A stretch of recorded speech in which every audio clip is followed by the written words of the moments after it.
What is going on, everybody? We're here. We're live for the monthly member stream on RK Outpost live. Little bit late, but that's all right. Just a touch, not too much. We'll have to get the actual official count from Ryan Charlton a little bit later, whether we're late or not, because he is the timekeeper here on the channel. But thank you guys for joining. We got a lot going on, obviously, in the entertainment industry, whether it's movies that are out, whether it's San Diego Comic-Con announcements, all that stuff. But before I do my normal stream on Sundays, the last Sunday of the month, this might be your first time watching it. You might have no idea what's going on. You might be here for every one of these. We do. But the top tier channel members over on the main channel, the top tier patrons get to come over here and share their thoughts, so you don't have to hear from just me. So that's what we have going on today. So you get to hear from a whole panel of people about how they feel about all this stuff. But welcome to the stream. Let me say a quick hi to people. I see Derek saying, now can we claim he's late? You could. Strugglers Chad is here. Hello. Always Ghostly. Net Stealer. Lord Thoth is here. Mike Linux says late. Luckfield is here. Decrepit is here. Megasheen says, Ryan, I'm the one who sent you the fart spray. Well, I have to go to my P.O. box on Monday, so I will check out the fart spray, Megasheen. I'm sure it's sitting there waiting. I have not seen it yet. I've not picked it up yet. Andrew is here. Hentrenson with a strange comment. Pins Ryan against the locker and aggressively kisses him. Hey, man. That's a weird one. I don't know what's going on in your head, Hentrenson. But to everybody else, welcome. Welcome to the stream. We might as well, with no further ado, introduce everybody. We've got Biggles Metz returning to the stream. What's up, Biggles? What's up, man? I refuse to watch the Odyssey, not because all the casting choices, but because of that damn horse. You're supposed to hide your fighters in there, and it's fucking upright. That's fucking stupid. So I refuse to watch it just on that fact alone. Okay, there you go. Yeah. Refusing. Complete and total refusal. Thank you, Biggles Metz. We've also got Angst Kitten. What's up, Angst Kitten? I also haven't seen the Odyssey. When I heard that people were saying it was too long and boring, I was like, well, I'll just wait till streaming. Well, the way that Chris Nolan intended everyone to watch it, right, on streaming, with it buffering, and yeah. But yes, thank you for being here, Angst Kitten. I'm sure there's a lot of people that have not seen it, but there all are people who are spending a lot of money to go see this movie, and it had a big second weekend at the box office, which we'll get to in a little bit.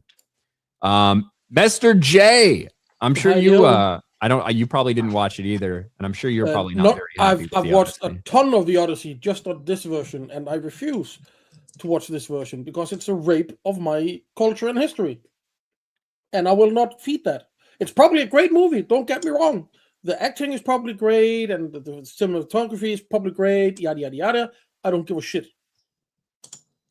So that's why I've watched I probably have watched 10 different versions over the time. I've even read the Iliad. Really boring book, by the way, but this is by the by. But this one I'm not gonna. I'm gonna wait. I'm gonna wait until Thursday, and then I'm gonna go watch Spider-Man instead. There you go. I think a lot of people are gonna go see Spider-Man. That movie is going to. It's gonna be a nuclear bomb. It's gonna make at least $1.5 billion. Easy. Yeah, I think 1.5. I think it's going to probably make 1.5, 1.6. I don't think it's going to do No Way Home numbers because you don't have the added stuff of Toby and Andrew and all that. But I think it's going to be 1.4, 1.5, 1.6. Yeah. Certainly seems like. Mm-hmm. Speaking of the Odyssey, we've got an Odyssey expert here. Net Stealer, the 12 IQ Odyssey expert. What's up, man? Hey, how's it going? I got to tell you, Biggles, that was awesome because I thought of something a couple days ago. It's like, hey, we're trying to drag this big old heavy wooden horse, but it seems even heavier than it should be. It's almost like there's about 10 guys hiding inside. Maybe we should check because they're dragging it across rolling wood platforms. And it's like, well, isn't it dragging a little harder than it should? for just being a hollow wood horse. So yeah, kind of stupid. I guess they don't know if it's hollow or not. So there are I don't think it's in the Iliad necessarily, but I think it's in the Aeneid where because they have a big debate about whether to let this thing in, like the horse, like in the story. They have a huge debate, a monster debate. So yeah, it's a gift from the gods. It's bad luck to turn it down. Exactly. Like and one of the people like suggest, I think like cutting it up or put it on fire, and like a massive sea monster because horses are associated with Poseidon. A massive sea monster fucking comes out of the sea and grabs this dude and just fucking crushes him in front of everybody. And yeah, like, that was Armand Assante's Odyssey. That was a good scene because he was saying that they shouldn't do it. Also, they were supposed to be saying just burn it. Mm-hmm. And burning it would have been an insult to the gods, so that's why they didn't burn it. But there was scenes where they were shoving swords inside it, and they had to stop the guy from screaming because he actually got stabbed when they were shoving the swords in it. Well, that shows you it was hollow, is my point. So they know it's hollow because they're shoving swords inside. When also, if it comes out with blood on it, that might be you would indicator. Think when you shove it in there, it's like the guy got stabbed, and that's why they had to stop him from screaming. Did the wood wiped off the blood off this? Yes. It's hollow, so why is there resistance? Yeah. They were colorblind, maybe. I don't know. That's why it's so hard to be an Odyssey expert. But we've also got one, at least for right now, maybe more people might come in soon. We've got Ryan Charlton. And Ryan, the question I need to ask you, you're the official timekeeper. Were we late to the stream? And was it my fault? We were just barely on time. Barely on time. I'll take that. I'll take just barely on time. Ryan is the official timekeeper. So whatever he says goes. Ryan says that settles it. That settles it. Yes. Too Hard to Handle becomes a channel member. Thank you, Too Hard to Handle. Biggles, member for 32 months. Yes, you've only been a member on this channel for 2.5 years as opposed to 6 years on the main channel? I think so. It's like 73 months or something. Yeah, something crazy like that. I was thinking about it the other day. It's only a couple days until I will have been on YouTube for 7 years, which is kind of nuts. When would that be? Like the 31st or August 1st or something? Maybe I should do a special Saturday stream for the anniversary. I think I might do that. I might do a special Saturday stream for the 7-year anniversary of this channel. Time flies. 151 pack. Huh? Sorry. Do your 151 pack on your channel anniversary. Open my one. Everyone wants me to open the 151 Pokemon. I don't think that's probably not going to happen till I don't know, sometime around the holidays. I think. Well, what is 151? What is this, like a special thing for the original 151 expert? Pokemon. It's a I like them. box of 151 that I got in Japan. Which is it's just a special box. Okay. This is just the set, but it's a highly desirable set. And it costs a lot, and so I have to wait for a very special time to open it. Okay. That's why. I understand. Mm-hmm. Show a clip from your first show. Nobody wants to see that, Tom. Yeah, we do. Why? Didn't your Because first it's video fun. have your feet on there? What? My first intro bit. I mean, I think I might have walked in barefoot into the room or out of the room at one point. So yeah, I do think. I don't even think that video is listed anymore, if I'm being honest. Ryan is so innocent in his first video. So pure. I was pure, and then I got corrupted by everybody. Then Gary happened, and Ass, and Jeremy. And yeah, they're the ones that turned me this way. Bad influence. That's exactly what happened. The Red Man for 5 just came back from Motor City on Chris Gore's suggestion. Pretty badass movie. Proof dialogue isn't always needed to tell a compelling story. I've heard Motor City is good. I also heard Alan Richson go on a rant. I haven't heard the rant, or I heard he went on a rant. Haven't heard the rant yet. But I've heard Motor City's a fun movie. That's what I'll say. Sometimes it pays to not have dialogue, especially if the dialogue that would be there and you would be shitty. But also, some people can't do no dialogue because that requires a different type of visual storytelling. Say Mandalorian and Grogu, not a ton of dialogue in that, and the dialogue that was there fucking sucked. So. The Soldier. The Soldier. Soldier, that was a good movie with no dialogue. What was the one that came out? It was just like a fucking action movie. The dude killing a bunch of people like 2 years ago. Oh, no, that's not it. Oh, the Finnish one. Yes, the Finnish movie. The S one. Sisu? Sisu. Yeah. Oh, Sisu. That was it. That was it. Did you see Sisu too? That one actually starts to bend your imagination into things that can't happen, but it's actually not too bad. Hey, I don't care. Cool. I didn't see any of them. Neither Sisu 1 nor Sisu 2. I just heard good things, but didn't watch it. I did watch the Odyssey. And I thought, I certainly didn't think it was like a horrific disaster of a movie itself. But the movie was okay. I think I originally gave it a 4 or a 5. Probably have shifted down to like a 4 in like my overall thoughts, mostly because a lot of just the ancillary stuff pisses me off. But in terms of changing the story itself and changing motivations of characters, I have a big problem with what they did.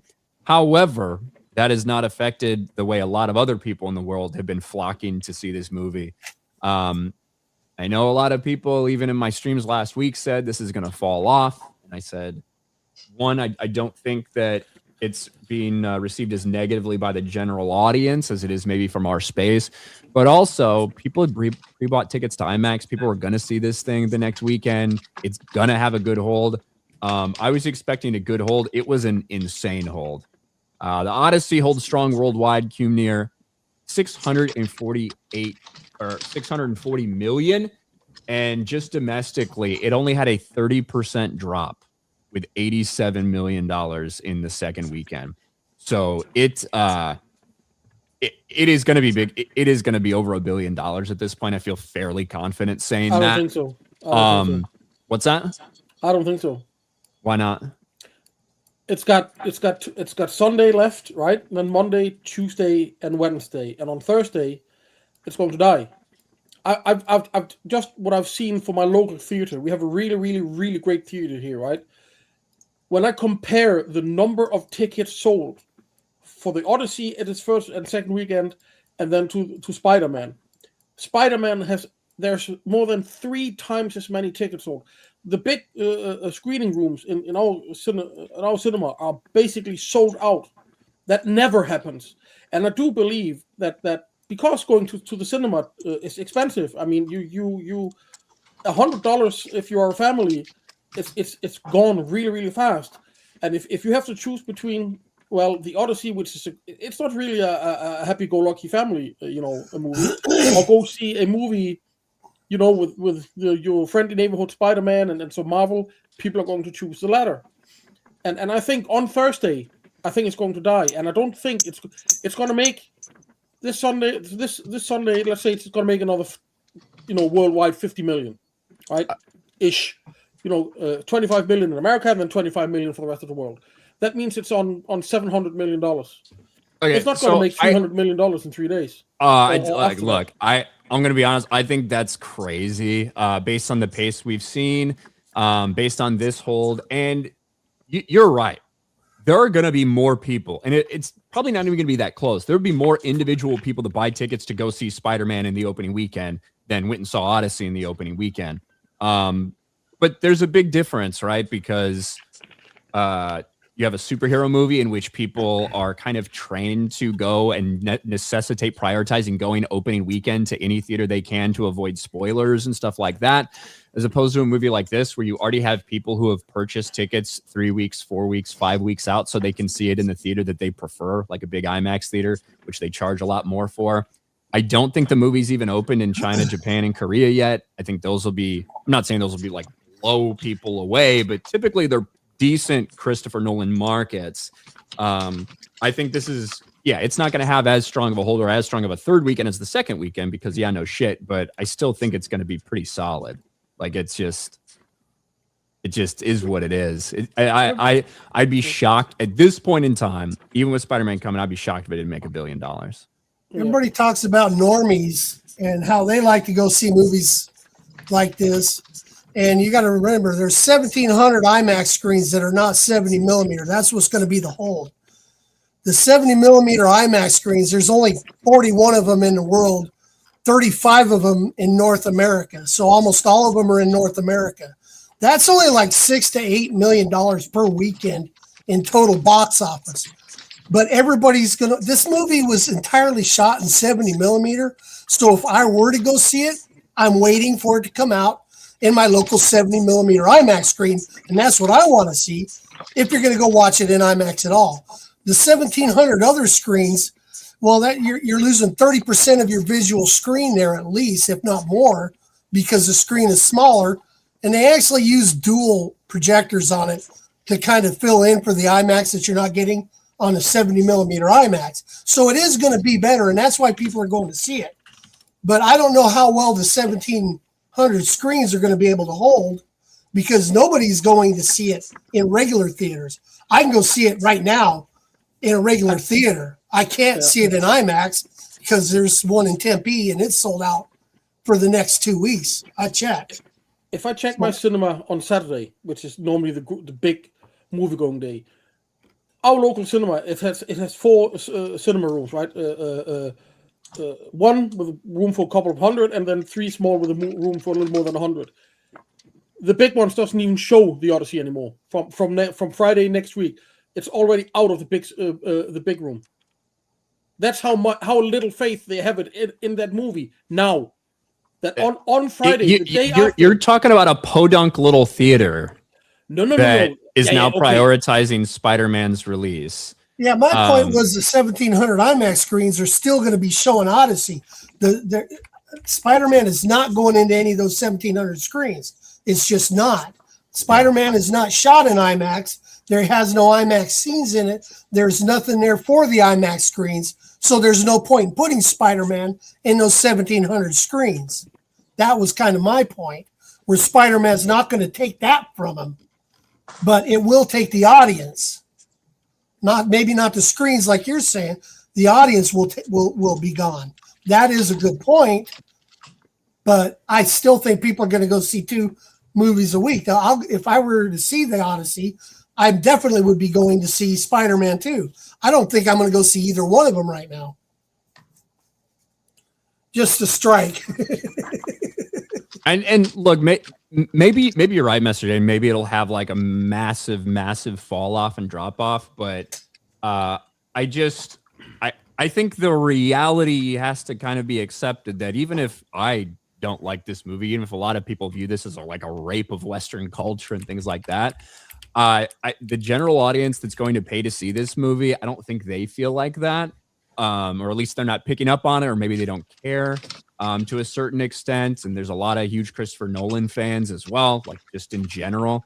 And I mean, right now, when you look at how it's performed, the dailies have been insane. It's not just the weekend that was big. The daily holds have been crazy. I just made a cross check for the biggest movie theater in Denmark is called Imperial. It's in Copenhagen.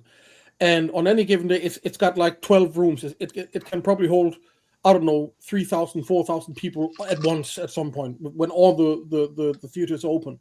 Even that, they have the small rooms now. It's gone from the biggest movie theater in Denmark, from the biggest screening room that probably holds 400 to 500 people.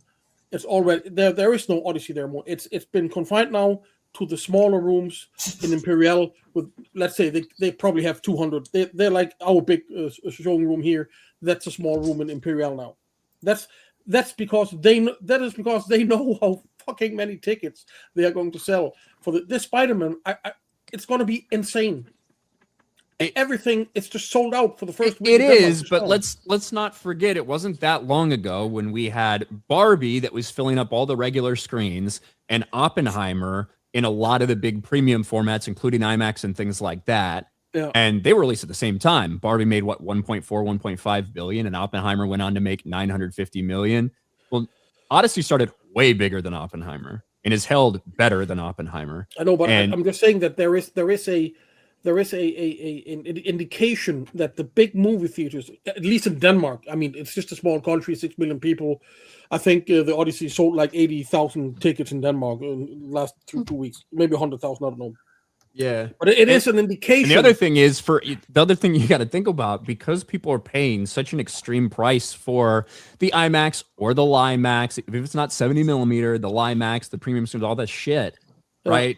They're paying twice as much to go see this as a regular person is going to be paying to go see Spider-Man. You know, Well, I was actually surprised that how matters cheap when the we're ticket talking was. about the money that it's making. I was actually surprised how cheap the ticket was here in Denmark, because normally you pay like somewhere in the vicinity of, I don't know, 30 plus bucks for a ticket here in Denmark, right? This ticket was 20 bucks. So I was really, okay, it's really cheap compared to what a movie of this size should normally cost. Even Spider-Man cost like 22 bucks in Denmark, which really, I mean, okay, that's like 15 bucks, 10 to 15 bucks lower than normal. But I think it's just because they know how many people are going to come, that they actually have the economy to lower the price a little bit than just to push as many people in as possible. So speaking of ticket price, though, so I think Jim from San Diego was asking, and we don't actually have statistics on like what the actual number of tickets sold was, correct? There's probably an article where I could find what the average cost per ticket was. Sometimes those will come out on like opening weekend, and you can like derive from that.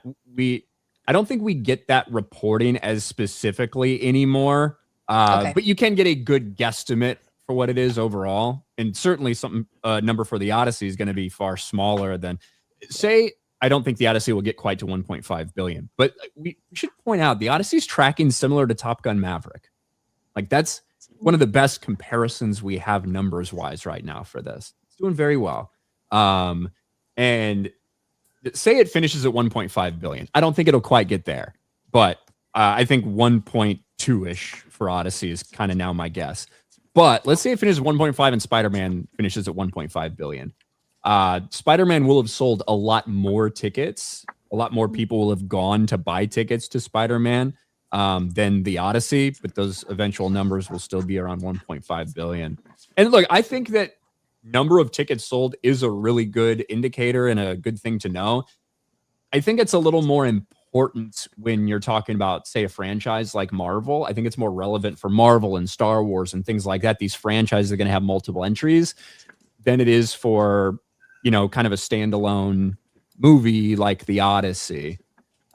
Because ultimately, if you have fewer people now going to a theater than all these years ago, for a one-off movie, it just is what it is, right? And the more money you make, the more money you make. Whereas for a franchise, the number of tickets sold can absolutely be indicative of like a drop in your overall fan base and lack of interest and people walking away and shit like that. But the idea that, well, if Odyssey makes 1.5 billion, it shouldn't matter at all because they only sold half the tickets of Spider-Man. Ultimately, the number would be 1.5 billion. Like, I'm pretty sure when they sat in the meeting and pitched the Odyssey, everybody thought, okay, this is going to make $1 billion. And I think if it doesn't make $1 billion, it's not going to be a flop by any means. But it's not the investors are going to say this is just not good enough. We were promised $1 billion, and this is why we invested. And you made us sure we would hit $1 billion. And I think for it to be a success internally, not publicly to us, but internally, it has to make at least $1 billion. I agree, 1,000%. That's what I've always said, right? What I always said was like $1 billion is what they expected for this movie. Mm-hmm. And, you know, now that we've heard the reports about Nolan's potential 10 to 20% of the overall box office cut and things like this. Overall, I said, look, if this thing comes out and makes $900 million, it'll be praised and heralded, but that'll be a disappointment. Yeah. And I thought that might be where it ends up in that $900 million range. I think it's going to far exceed that. But 100%, I think $1 billion was this is what we need from this movie when you greenlight it. And this is what we expect. $1 billion and up. And it's, in my opinion, based on what we've seen, even though I don't like the movie, it's definitely going to do that.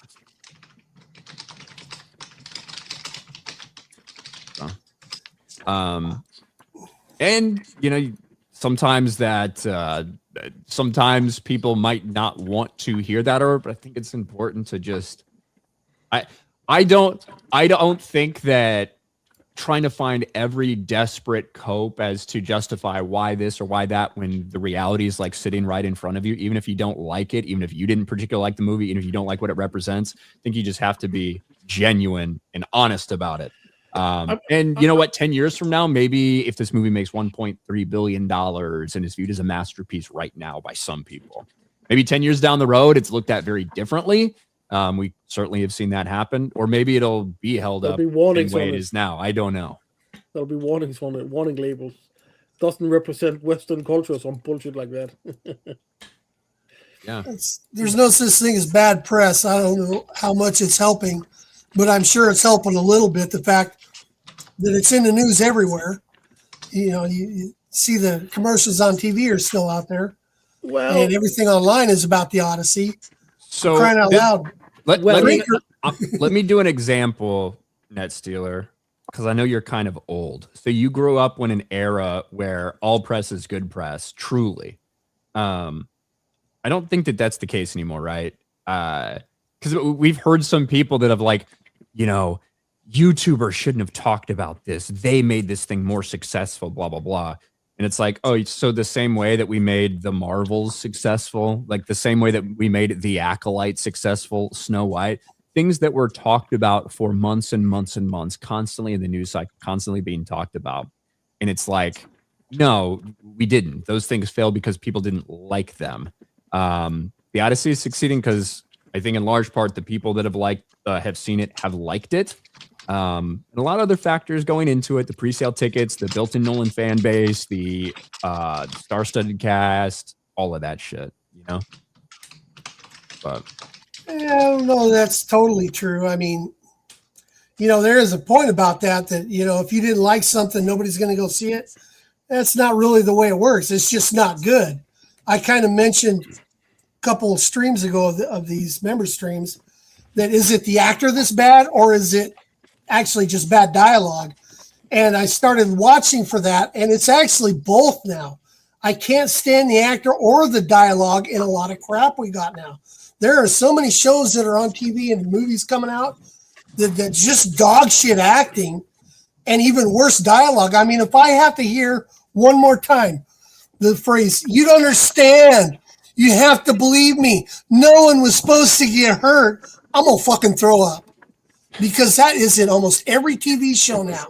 You don't have to believe me. No, it's supposed to get hurt. Oh, give me a fucking break. I mean, it's just bad acting along with it makes it worse. What's up, Tommy? Hey, Tommy. Hey, gang. What's up? How's everybody doing? We're doing good. We're just talking about the Odyssey. Somebody called you Ron Jeremy in chat. That was easy. I'll take that, I've been called worse. Take that money, wouldn't you? Gotta eat, Don't we all? But sorry, what were you saying, Mr. J? Well, there is a little bit of bad dialogue in it. The way he when they go to battle, he says, "Let's go!" Right? Let's go. That's just cheap. Bro, when he talks about our Bronze Age is collapsing, it's like, I mean, this is again indicative of a man who should know better. I mean, Nolan is not an idiot. He's not stupid. He should know better. The Bronze Age is a term that is probably not even 200 years old. And it wouldn't come around if it wasn't for the Iron Age. We don't have an Iron Age, there is no Bronze Age. Secondly, we hear about, we're going to try to, be true as much as we can. And then they come with a fucking Viking ship. I was thinking, did they steal this in Denmark? That's one of ours. What the fuck? And it's so stupid. Like he says one thing, and then he means something completely different. Yeah, where's the bow ram on the ships? All those ships were supposed to have a bow ram because that's how they fought on naval battles. Is they use the front of the ship to ram other ships or to rip out the oars. All that was missing in those Viking ships. Just say, listen, I'm going to reinterpret this the way I see fit. It's an ancient story. It's a mythological story built on a real battle or a real place. I'm going to do whatever I want. Fine. But just don't stand, in front of cameras and say, I'm going to make this, I want to make this as truthful as possible, and we're going to make things real and yada, yada, yada, and then come with this bullshit. It just makes the man look like an idiot, and he's not an idiot. He should know better. I swear Nolan called this one and he just said, you know what? I just want to relax and let's just throw out whatever slop we got. Let's throw a bone to the Hollywood DEI crowd and just get it the fuck over with. It really seems like he called this one in. He just threw something out there and didn't care. That's really what it looks like. Let's be real. The actors in this movie, they're not bad. They're not bad actors. None of them. They're Oscar winners and whatnot. Just because that they're black or something doesn't mean that they are bad. But I mean, it's just this is simply because he wants the Oscar. At least have the balls to say this person is in there, this person is in there, this person is in there because the Oscar committee says so, and I want a fucking Oscar. I can respect that. But Yeah, no. It's to further the story. Fuck off. You want the Oscar, right? Yeah, Let's be honest. Be a man and be honest. He's definitely smart enough to know that he could make a good movie and throw some casting choices in there and say, you know what, this is going to satisfy the normie main audience and it's going to satisfy Hollywood. I like what Chris Gore said. They didn't act. They just went out and played themselves. You know? Yeah, you're seeing Zendaya, Tom Holland, and John Bernthal. Zendaya face. And the fact that none of them had the brains to say, okay, I'm going to play in this huge movie. Let's go see what the Odyssey and the Iliad is actually about. Right? I would have preferred it if this foundation of Western culture. No. Let's play it. Let's just look like idiots in front of the camera crew. Said, "Oh no, I don't know. I've never heard of this name. I've never heard of this story." Fuck off. Has anybody watched the original Armando Santi Odyssey lately? Not in a long time. When did that come out? That came out in the 90s, I think. In 91, maybe? Or yeah, 97, right? Maybe 97. So Armando Santi really did a great job of playing the clever leader and playing it off when he was losing his men, how it bothered him, but also how he had to lose his men to get home to his wife. And he just played it off great. He played very good the point about, I need to figure this out. My name is nobody. And no one comes and says, well, we couldn't figure out a way to put that in there without making it sound stupid. Well, your whole movie sounds stupid. You're pining for a daddy that you never knew. I mean, if you want to see a good Odyssey, look at the original one from 54 with Kirk Douglas. The original one. That one. I watched that recently too. That's pretty good too. Yeah, the first one. That Kirk Douglas did the same thing Armando Santi did. He made it seem like he was clever to get that point across. Yeah. Well, that's Nolan. That's on Nolan, not on the actor, in my opinion. That's on because they completely changed who Odysseus is as a character, right? Odysseus was clever and extremely prideful of his cleverness. And that's one of the things that bit him in the ass. But he also desperately wanted to get home the whole time. He had no, weight of guilt over what was done in Troy that is giving him PTSD and making him ashamed and making him scared to even face anyone once he goes home. That has nothing to do with his depiction in the original story. He won the fucking war. He wasn't ashamed. He won he was bragging in human history. Of course, he was bragging about winning the war. He was very proud of how clever he was to get that trick and end the 10-year, decade-long war so everyone could go home. He was very proud of how smart he was when he tricks Polyphemus and couldn't help but fucking brag about it. And that's what is his downfall, for so long. Wasn't that the one of the reasons he was sent on a 10-year or 25-year Odyssey by Poseidon in the first place, because he was arrogant and didn't show the proper respect? Isn't that one of the, I thought that was one of the reasons that he angered the gods.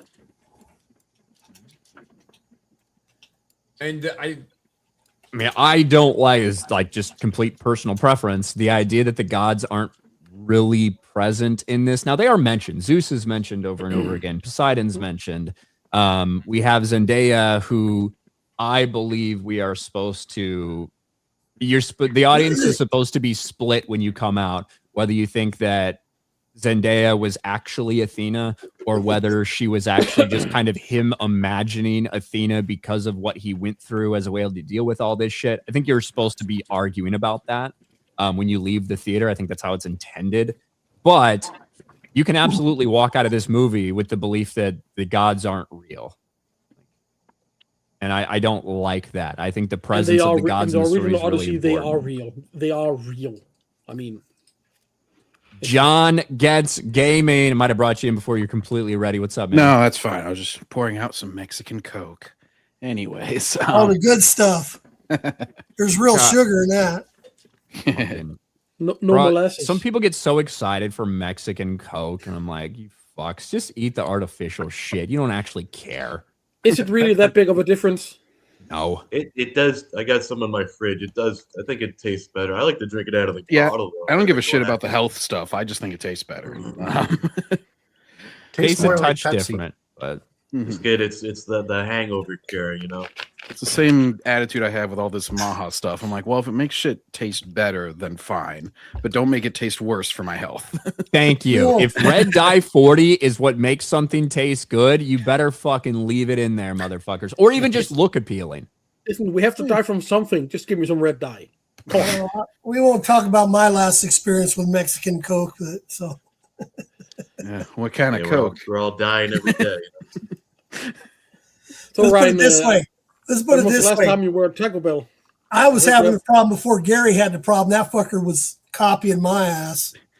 Yeah. Everything Gary did, I did first. I love the news story of Taco Bell giving people explosive diarrhea. I'm like, is this a new development or Ryan is not feel like- thinking, right? This is Ryan. When you heard this, oh, cool, that's 50% off now. were you guys using the mild sauce until now? Or I went to Taco Bell like when those headlines were out, just kind of out of spite, but also to put the idea of having Taco Bell in my head. I went there the day that news broke. I saw that all over. I went to Taco Bell. I'm not Maybe fucking this- worried about Maybe anything. this was some kind of These secret bacteria, they go down marketing Ryan's campaign. goat and they die. Ryan Maybe has Taco defeated Bell much came up worse with than a that. story themselves. built up an immunity? Yeah. I have to take Percocet for my blown knee. So let me tell you something. A little bit of listeria or whatever it is it only helps when you got to go to the bathroom. Anybody who's been bunged up by Percocet knows what I mean. So Amen. Percocet constipates you a little bit. Is that what's Oh. going on? Yeah. Yeah, pretty bad. It's bad. And if you You take ever- it 2 or you ever 3 tried days in a row, you might as well forget using the bathroom for a month. You ever done oxycodone? Same thing. Oxycontin. I got it all. Oxycontin, oxycodone. Yeah, Percocet. those are, I had some of those. Opioids for are like a bad, month or kids. two. Listen, Those I are just awesome. You do. know. I just do Opioids are what bad, Ryan does. okay? I just do what Ryan does if I have a pain. I just drink myself into a coma. It's much Yeah, easier. I've never had to get any of these things freaking prescribed to me. I've never had to take all these medications. Well, Nothing- it's a lot nothing's harder ever now. gone wrong with just me. so you know, Huh? it's a Oh, lot harder yeah, to get them now. It's You way missed harder to get you them missed the out. window. I used to get them 90 at a time. Now I can only get them 15 at a time. But luckily, I just suffer through the pain for 4 or 5 days out of the week and then take one when it's really bad. And it's the price of getting old. And thank God I got this old because now I got something to bitch about at 64. Weren't you just talking last time about how you were going to fight Ryan or something? Oh, man, that's the whole point. Okay, all right, John. It's like this. I'm also old enough to realize that if the fight ain't over, if I can't end the fight in 2 minutes, I'm not going to like the outcome of the fight. So it has to be over right away. It's If the I Mike can't get Tyson it done- strategy. The If I can't modern- get the fight over, if the first 2 hits aren't me hitting you and you hitting the ground, then I'm going to be the one on the ground, and I know that. So, and also when you get old, you don't give a shit anymore. Like 2 the first minutes, minute, bro. Ryan 2 hitting minutes. Listen, Ryan already now doesn't give a shit anymore. He's way ahead of you, an entire generation ahead of you. You got to love the point where John says, just sweep the leg, nets down in a second. Bro, you're twice my age. And it's not like I'm 20 and you're 40. Like, I'm 37 and you're twice my age, Net Stealer. Like, come on. Hey man, I saw Hulk Hogan almost beat The Rock at WrestleMania 18. You And he was know, pretty old. George That was a totally real Foreman. fight. George Foreman won the fucking title at 50, dude. Give me a I fucking thought you were going to break. bring up George wasn't he Floyd, and I was 40? like, that's not a good example. Like, George The guy- Foreman took the title at 50. The Then grill? put out a George Foreman grill. 14-year difference. That's a lot. I didn't know he was also a boxer. exactly. We did get a comment for somebody on the panel. Kevin Hunts Hey. for $50. What's up, Kevin? Who's the hot dude in the shades? He was 45, by the way. Push it. It's Tommy, Rod would you like Jeremy. to introduce yourself to Kevin?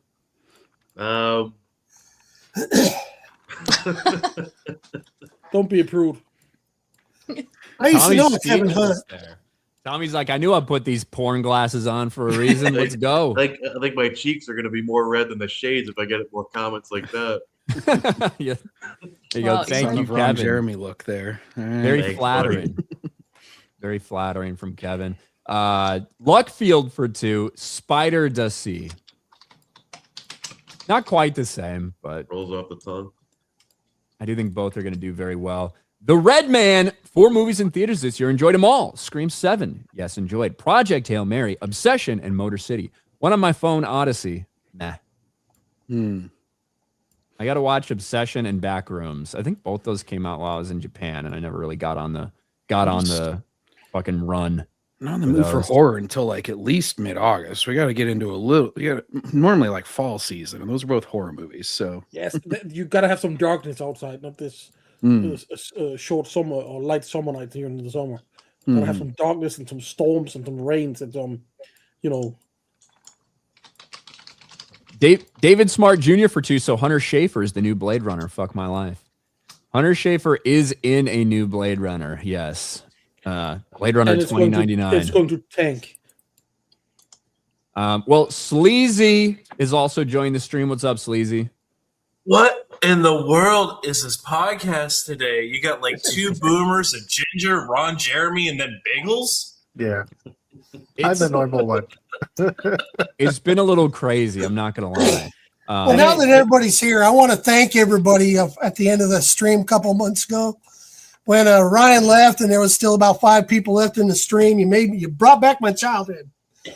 You guys was mentioning playing online board games, and I asked if I could join, and everybody skipped out of the stream. Like I went and sat down at the cool kids table in high school, and instead of the cool kids picking on me, they just all got up and walked away. And I go, that's what I remember about being a kid. Maybe Yes. if you were cooler, we would have invited You go say hi to someone, you think you're going to join the cool kids, and they all skip out on you, and they leave you there looking like a retard. And that's exactly how I felt. So thank you guys for that. You're welcome. Glad we Welcome could to a bit of a oblige. persecution complex. Only one person was asking to join, and all the rest of us left. So we all were saying I no. don't think I was even there then. It was denied. It was probably better sport than. The one thing, because I've always talked about it, I don't want to get old. I will say every week that we do this stream, my initial beliefs are more confirmed every time I hear Net Stealer talk about all the shit that's wrong with them. It's like, I'm on Percocet and I can't shit and I broke my hip for the 3rd time. It's like, Well, I never want to get old. No See, more the morning difference glory. the difference there is that I was actually playing sports and shit. So football injury, a snowboard accident, baseball injury. So it's all that due to sports. Blew my knee I played out. all those when what I was we in middle learned school and from high. that? I played all those in middle school and high school. I just am more coordinated. It's the worst time was when I gave up that 4 touchdowns to that prick from Polk High. So you That weren't was really worse. playing. You're just kind of sitting around letting them throw touchdowns on you. Huh? Easy there, Elbow. Fucker scored 4 touchdowns on me, that asshole from Polk High. That ruined my sports career. Calling out Polk Sounds- High on Sounds Ryan's. sounds like you suck. right? Bagels played football, right? Yeah, Bagels played yeah. football in high school. Yeah, I even got a scholarship and blew out my knee on the last fucking play of senior year and lost it. But I love how he was going on a rant and someone is squeaking a toy, like That's a my dog. squeaky duck. Sorry. It's And Ned I Steeler's was- own dog that interrupted him. Yes. Someone And chew it. I was Dog's like, shut up and throw this. It's a good dog, Bingo. The dog is trying to censor him. Like, shh. Sleazy, you're right. What the fuck is this stream? But I did want to talk a little bit about Marvel for a second, if I can find where I put that freaking thing. I think people were expecting a lot out of the Marvel San Diego Comic-Con panel, and ultimately, there's 2 Ryan Charltons here. I'm gonna get rid of one of you. There you go. Only one Ryan on each stream. Squid But- Bish is being mean to Ryan.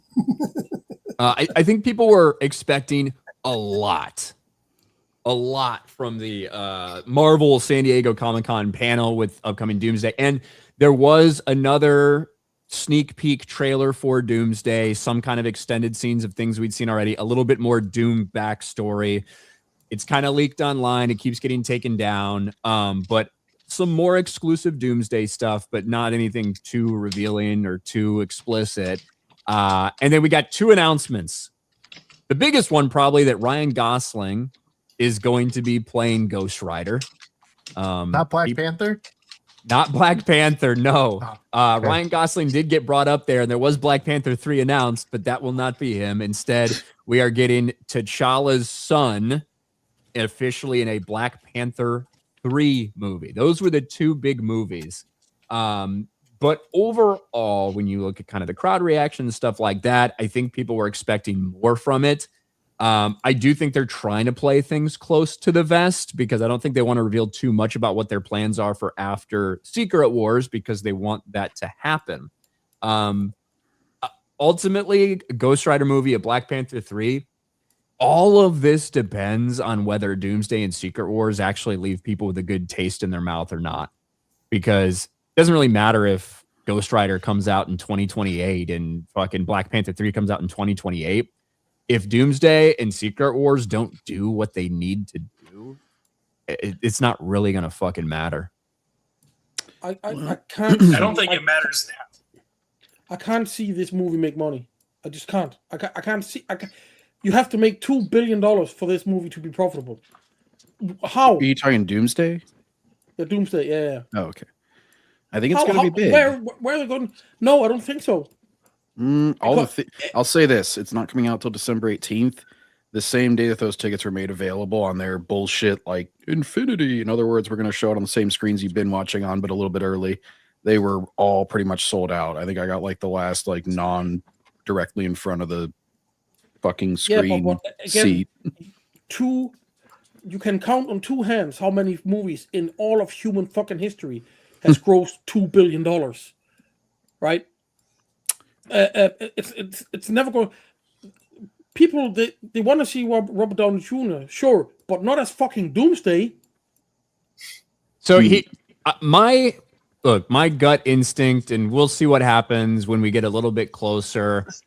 I think that Doomsday is going to end up making certainly over $1 billion. I think the real question is it more or less than like 1.5 billion when it's all said and done? But you're right. The budget's going to be so massive. I don't think it's going to be profitable like theatrically. However, if it is enough to reinvigorate some excitement, they will count that as a win, even if they lose a little bit of money. Because these two things need to do is it needs to get audiences to be willing to come back to the theater to see Marvel movies, like ensemble Marvel movies, not just Spider-Man movies, and provide some excitement for what they do in the future. That's the fucking thing. And if they lose a little bit of money in the process, I think they're willing to do that to set themselves up better in the future. I just don't know if there's a chance for that. I don't think it's possible to go back to 2017, 2018 era of people being excited for the MCU and the turnouts for non-massive team-up movies like they had before. What worries me about all of this is, first of all, the 33 or 34 named actors. Secondly, if this movie has a modicum of success, let's say it makes somewhere between 1.5 and 1.8 billion dollars, and they say, okay, this is acceptable. We have a couple $100 million loss, but this tells us there's still money to be made. I am 100% sure that they will put all of their trust in the actors and the characters we do not want to see out of all of these 33, 34 characters. They are going to go to Pedro Pascal. They are going to go to, I don't know, the David Harbour or Joseph Quinn actors, or Simu Liu, or, Letitia Wright. All the characters we do not want to see. We are there for Chris Evans. We are there for Chris Hemsworth. We are there for Ian McKellen, Patrick Stewart, and Robert Downey Jr. And I think they are not going to see that. They're going to say, okay, all these characters from all these failed shows and movies we made, those are the ones we're going to put our trust in. And then the next movie, whatever it's going to be, it's going to tank. Yeah, and the movie after that is going to tank. I don't think it's a movie that builds on on. People to go to fucking Shang, whatever the movie is, too. Simu Liu, too. Yeah, I don't think it's building towards stuff like that. That's the problem. Like, even if it makes like 2.5 billion, it's still, it's not really going to help the future movies, because what are people hyped about? They're hyped about the old shit. They're hyped about like one last ride with some of these, Chris Hemsworth and all that. Yes, those guys are still getting older. They haven't stopped aging. So you're still not building for the future at all with that. And like everything that I've seen people hyped up for in the trailers, and me personally excited for, none of it's like, Sam Wilson being Captain America, or like every time they showed one of the new characters from like Phase 4 Plus, it was like, oh, okay, whatever. Let's get through this. All right, yeah. So let's get to the exciting parts. I mean, they don't even have Scarlett Johansson in the movie. The most wanted character of all female characters of them all. We all want to see more of Black Widow. We want to see Scarlett Johansson, and Hayley Atwell, of course, from the but the rest of the female actors, Aquino Fenwa or whatever Gomez he's called, Wright and the others, not even Natalie Portman. Nobody cares. Nobody gives a shit. Well, we've seen a little bit of this. There's been blips, Deadpool 3 with 1.3 billion or so, Spider-Man No Way Home with 1.9 billion. That almost made 2 billion, and it didn't help. I know that's Sony, but it was still a Doctor Strange and shit. And it was still heavily connected. That's not Sony. That is still Marvel. Well, I know, but I mean, Sony makes most of the Sony profit. has Mary Jane, and Marvel has MJ. Right, That's the reason why she's called MJ and not Mary Jane. They're not allowed to use the name. Yeah, I just mean it didn't help. But those are Sony reaps the benefits from those. Sony gets 70% of the box office profits from the Spider-Man movies. Yeah, and Spider-Man is the number one sought after superhero in the world to this day. He has been number one since the first movie came out, basically. I don't know, did any of the Spider-Man movies tank? Just one of them? I don't think so. They all made a good amount of money. Even the bad ones.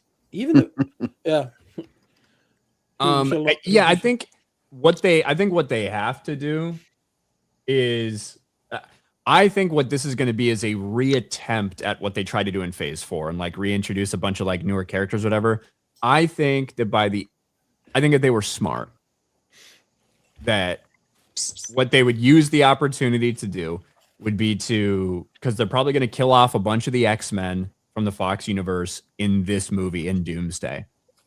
I think if they were smart, by the time we get done with Secret Wars, we will have introduced an established X-Men team for whatever a new X-Men team to move forward with. To me, that's what they should probably be a huge focus coming out of this thing. Out of Secret Wars, if they are part of the squad and it's well cast and people like the characters and things like that, that can be your big focal like team up franchise for a little bit coming out of Secret Wars. It's like the only thing they really have left. But none of these, except for Patrick Stewart and Ian McKellen, none of these X-Men figures is going to put butts in seat. And I do think Patrick Stewart and Ian McKellen, they are going to die in this movie. Well, that's what I'm saying. You need a new X-Men team. Yeah, but who of these actors do you believe just find could new ones. pull that off? None of them. None of Joseph Quinn as the Flame. No. I think if you cast Zendaya as Professor X and already you married get Hunter Jane, can't do Schafer. it. Oh She shit! can, Well, she can if you play get Hunter multiple Schafer, characters. maybe. So is Robert Downey Jr. is playing multiple characters. Yeah, that's true. That's Zendaya true. can play 3 of them. You got to get Hunter Schafer in there. You got to get. She could she use can all be 3 of her Professor X facial and expressions. Magneto. You never know the difference.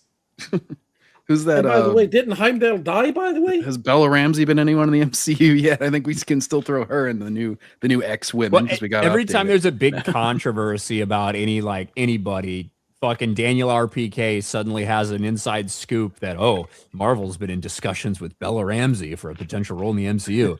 Oh, they've been in conversations with Rachel Zegler for a role in the MCU. I love scoopers. Bella Ramsey can play Wolverine. She's short enough. But this goes back to like there used to be all these fucking video game scoopers that would always be like, rumored state of play this week could be delayed though. And then it's like, oh, okay, so now you can't be wrong, I guess. Because if it doesn't happen, you'll just say it was delayed last minute.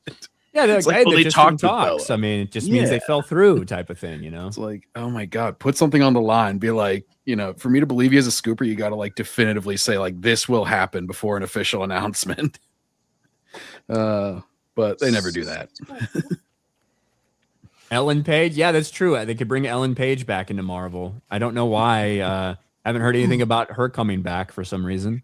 Elliot Page comes back as Wolverine. Jesus. oh Lord, Decrepit I'd rather says, see Bella Ramsey. I don't want to see Bella Ramsey in anything ever. Freaking So sick potato of seeing face her face retard. on video thumbnails. Not a good Oh my actor. Yeah, on thumbnails, I'll put her on thumbnails. That's true. Decrepit ginger representation tax. Oh, hi, John. John, your hair looks extra ginger today. Is the white balance on his camera? Yeah. I suppose so. Oh, it's good. It's good. God is the great physician for 5. Not only do general audiences love the Odyssey, it's going to make 1.5 billion. It's Nolan's most beloved film outside The Dark Knight. Ooh. I think that it's a little tough to say it's the most. I think to say it's the most beloved since The Dark Knight after just a week and a half is a little soon. I don't disagree with you. I do think that general audiences like it. Obviously, 1.5 is a possibility. I think it'll probably be like 1.25, maybe 1.3. That's kind of my best guess right now.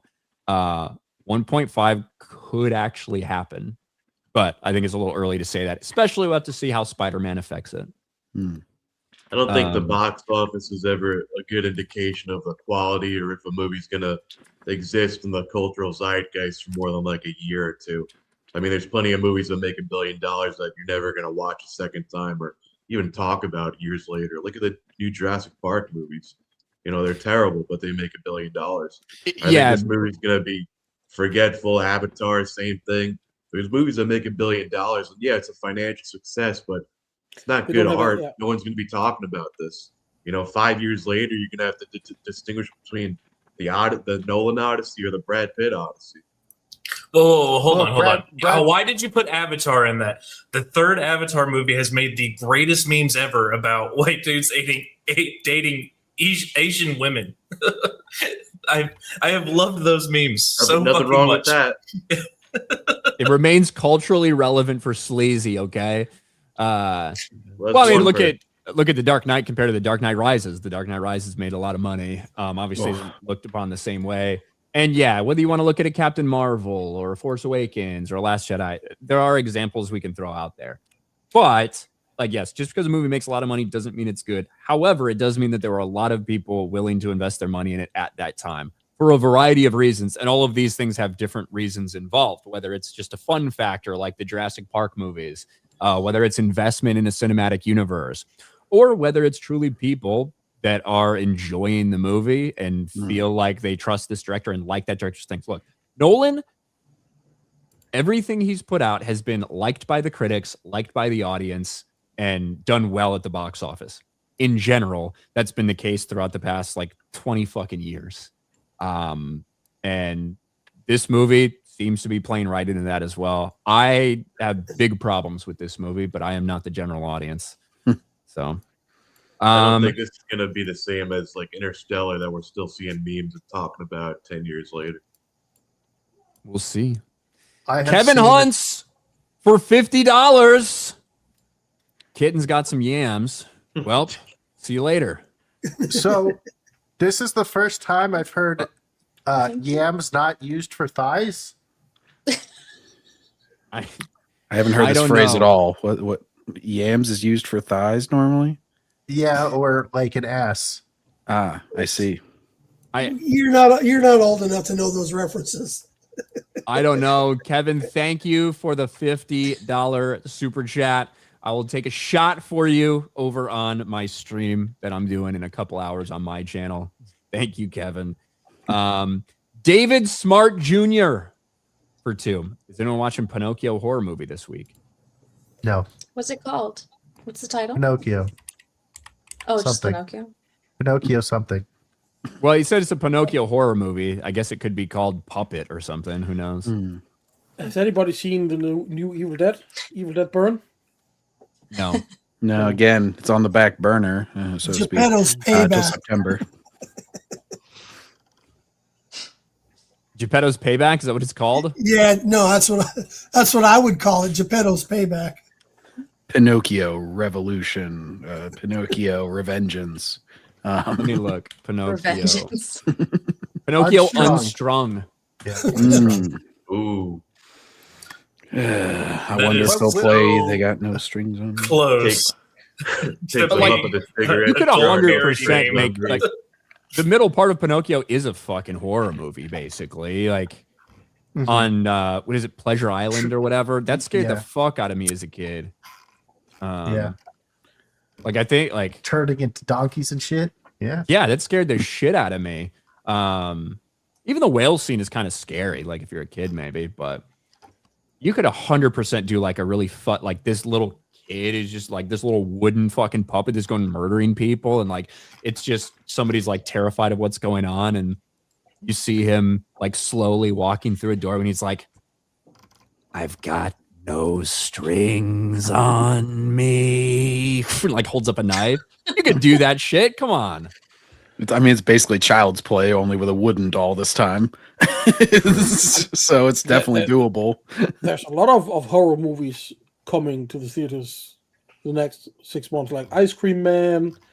There is in the new Insidious movie, Resident Evil is coming out. You know, for people who like horror movies, it's going to be a good couple of months now. Resident Evil on my birthday. The Transformers re-release is the day before, and then Wolverine's like 3 days before the game. Got a packed weekend for it. I mean, the Transformers one is going to make a shit ton of money. Yeah, I think Ass alone is going to probably going to see it like 27 or 30 times in the movie theater. He needed clean underwear after his stream today. Jesus, Lord of Christ. I'm definitely going to see that. That was pretty cool. I think I'm going to do that too, yeah. It was just a shame whenever they teased the extra chapter that it was in like some CG animation instead of like, matching the animation from the original movie. Only, obviously they can make it look better, but like more traditional style, I guess. Yeah, I mean, like, I don't know. I'm not a huge horror guy. You know what I mean? In general, but I'm more fan of like really scary thriller movies where they hunt serial killers. Something more in the realm of possibilities that this could actually happen, right? Instead of some murderous fucking blow up doll, a good serial killer or whatever, something like that. That is really, really good. Kevin has an update as you guys were arguing over what yams means. Kevin, for another $50 super chat, says no, yams are big tots. And then Kevin follows up with another $50 super chat. Says sorry.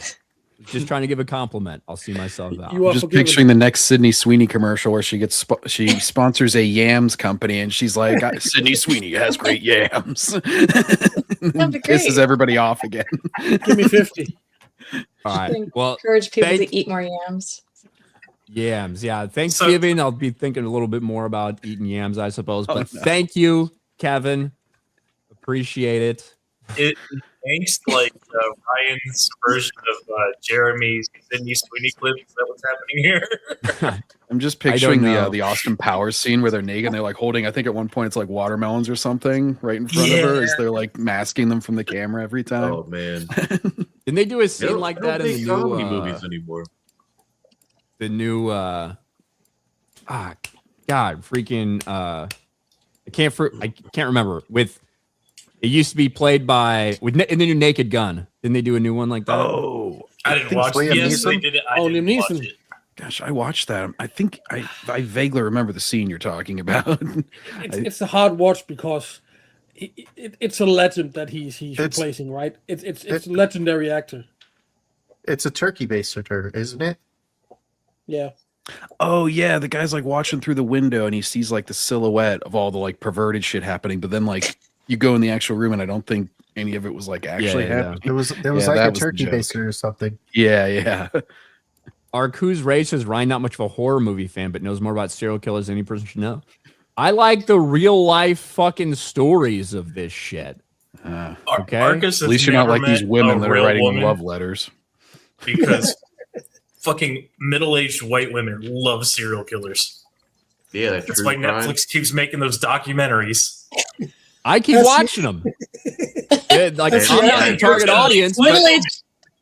Middle-aged white women and Ryan. Yeah, I am keeping them alive with that, I think. Yeah, women want to watch women kill their husbands, and Ryan want to watch people kill their husbands. I do. Just watching with their popcorn, like, I can fix him. He's just misunderstood.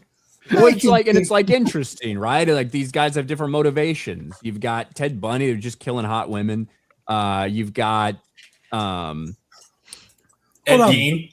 Stay there with Ted Bundy. The Night Stalker. You talk about a guy that's driving around in a beat up old Volkswagen. You know, I can actually picture Ryan being Ed Gein.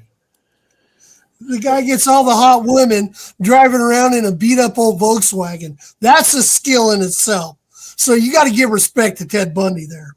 You've got the Green River Killer, who was just killing a bunch of hookers, like picking up hookers and killing them. You've got the Zodiac. You got Zodiac, which is kind of a mystery. I think I know who that guy was, but isn't not it Ted Cruz's dad, by the way.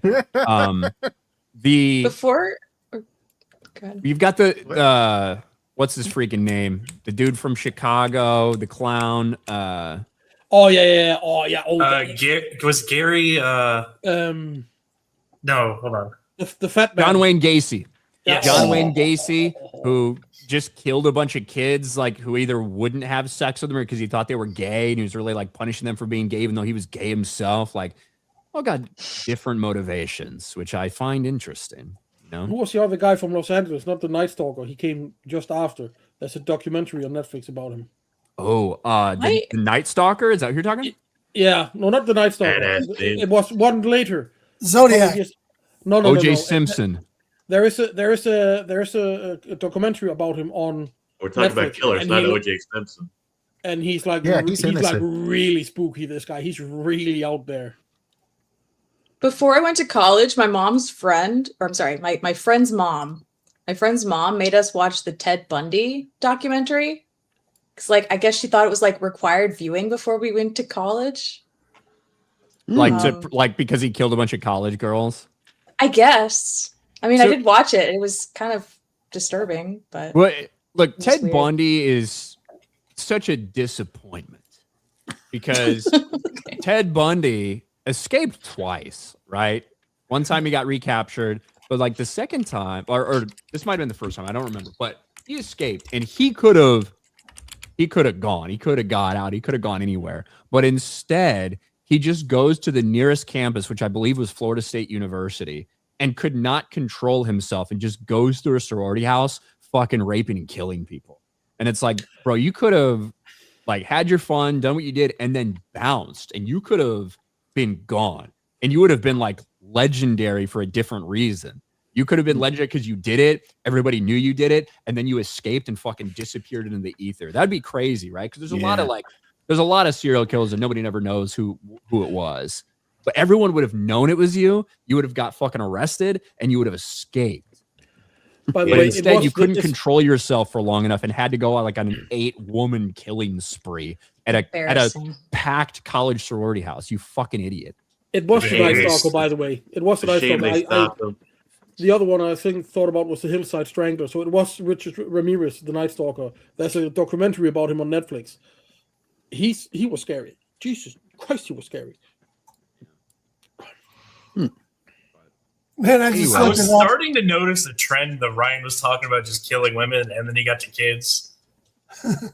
Yeah, that's where you draw the line. Point that out. Wait, who? You're like first 3 serial killers. You're talking, they went through and killed all these women. And I was like, oh, based right. And then you're like, oh, then Gacy killed kids. I was like, oh, damn. You thought you were establishing a pattern with me. Yeah. Yeah. Well, no. I'm saying they all have different reasons, like because Ted Bundy, it felt like it was just with attractive women in general, young, attractive women that all looked very close to the same. The Green River Killer, he just picked up hookers and killed them and dumped them. So he's like a modern day Jack the Ripper. Yeah, and he thought like hookers were like terrible and like needed to be like purged from the earth, basically that sex workers were immoral. So he would pick up sex workers and kill them. You know, imagine him now. Okay. Sex is bad, but murder's okay. Yeah, that's well. Just imagine with OnlyFans if he'd have come around a few decades later. It would have been like 7-Eleven. I think modern society has become so desensitized with degeneracy, you know. Yeah, Gary Ridgway, the Green River Killer. That's right. Were you thinking of the Hillside Strangler actually came before the other ones? The Hillside Strangler is 77 to 78. There's one in there's like to 85. There's a subway murderer in New York that shares my last name. I'm trying to get because people always bring him up whenever I tell them my last name. They're like, oh, like the murderer. I'm like, I mean, I guess Daniel Penny. Then you've got that dude who is like he was like in Oklahoma or Missouri or something. Just went by an acronym.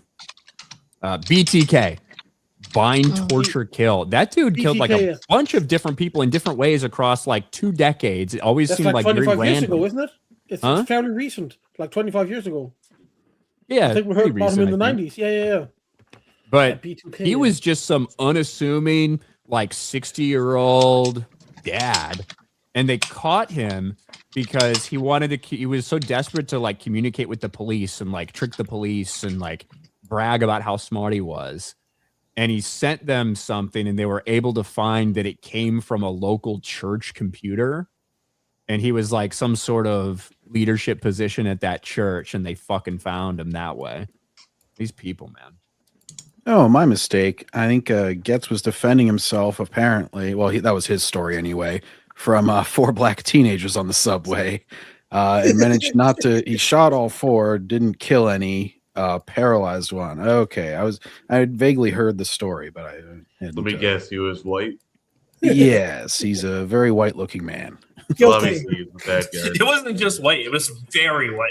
Oh yeah, he actually is. He's got like the glasses, very pale. He's a nerdy-looking white guy. He's innocent. We've got a couple more updates from Kevin here.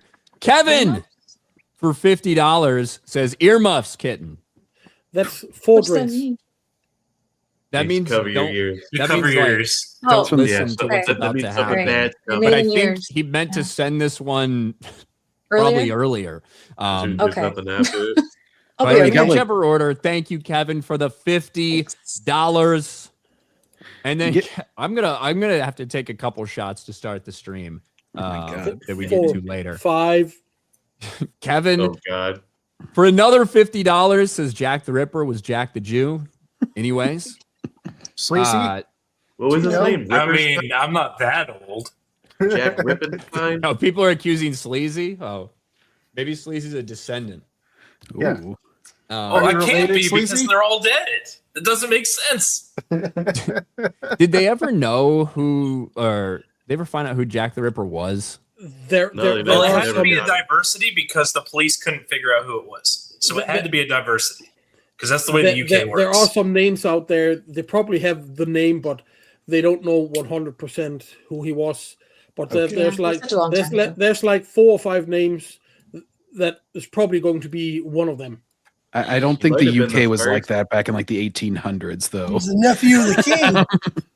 They Jack weren't. the Ripper The more might have been things the change, first the more things stay the legal same. There's my migrant. response to that, John. Okay. There was a nephew in the royal family that had medical experience that they were trying to say could have done it, but that kind of got washed Yeah. away because he was royalty. Sleazy, But this he is was back also whenever they were psycho. conquering minorities and like taking their whole countries over. So I think they were pretty anti that back Or then. as we call it, the good old days. Yeah. Yes, Yeah. the good old Sun never days. set on the British Amen. Empire. It sounded pretty sweet to me to be that country. And then as soon as they gave up on that, everything went to shit.